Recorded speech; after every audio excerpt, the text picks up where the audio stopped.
Hi folks, Colin here, back with more rock and roll. Great to see you. Today we're going to be talking about rhythm guitar in the context of a rockabilly band.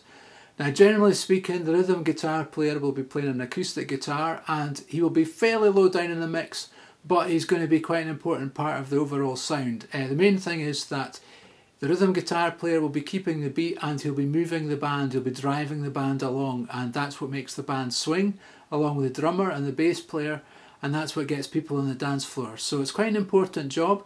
Now I'm going to give you a few patterns today and you can take those away and work on those, but the main point to make is that if you're playing rock and roll or rockabilly, you're going to have 4 beats in the bar, so you're going to have to count 4. Now you don't have to play every beat with your guitar, you can leave beats out, so you can be quite creative. So you'll see things that I've laid out in the next part of the video and I'll tab all of those out. What I suggest you do is practice those and then start coming up with your own patterns and just work within the 4 beats of the bar and see what you can come up with. Rockabilly rhythm playing is really a very instinctive guitar style and you won't necessarily play it the same way every time, and you're going to be responding to other things that are going on in the band, and you may want to sort of work against the drummer or with the drummer, you know, interweave with what else is going on in the band to get the most exciting sound. And that's a big part of what makes the music spontaneous. The electric guitar player might be playing set licks and things like that, which are in a sense less spontaneous. So it's really the rhythm guitar player's got a lot of freedom, and that can be what makes the band quite exciting.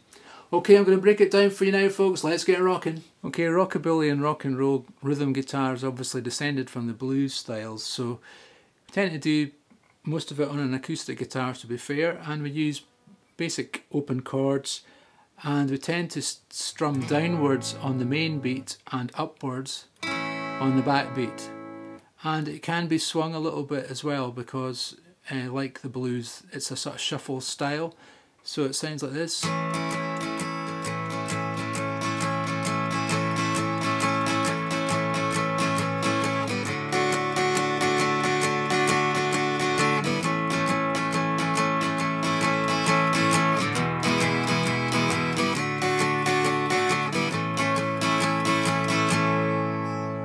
So a classic one is to play the first beat down, second beat down up, third beat down up, and the fourth beat down up. So it would sound like this.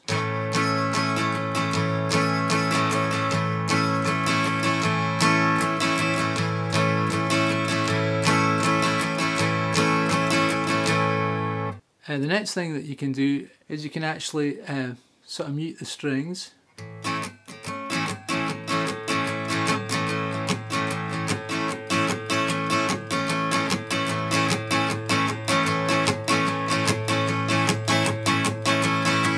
And all I'm doing is I'm just lifting the pressure off with my left hand just to mute the strings and to get that damping effect, which adds another kind of percussive quality to the rhythm playing.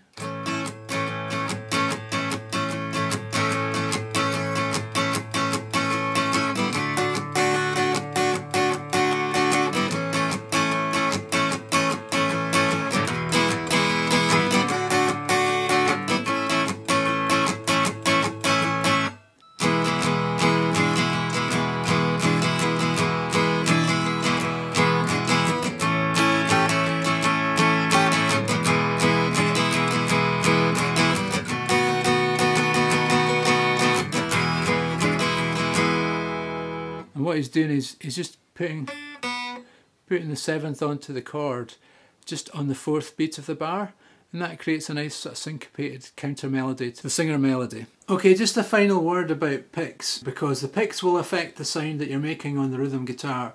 Now I recommend that you get a pick that's lighter than this one. I've got here, this is a 0.88, which I normally use for playing lead guitar, and most of the plectrums I've got are this gauge, to be honest. But if you're going to play rhythm guitar, I would get a lighter plectrum. I'd get a 0.45 or something like that, and that'll give you a brighter, sort of crisper sound. You tend to get a duller sound when you play with a thicker pick.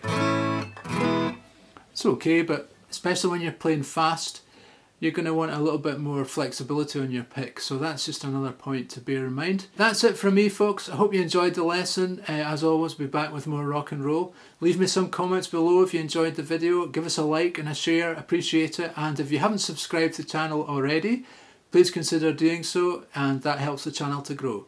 Okay folks, I'll see you next time. Keep rocking.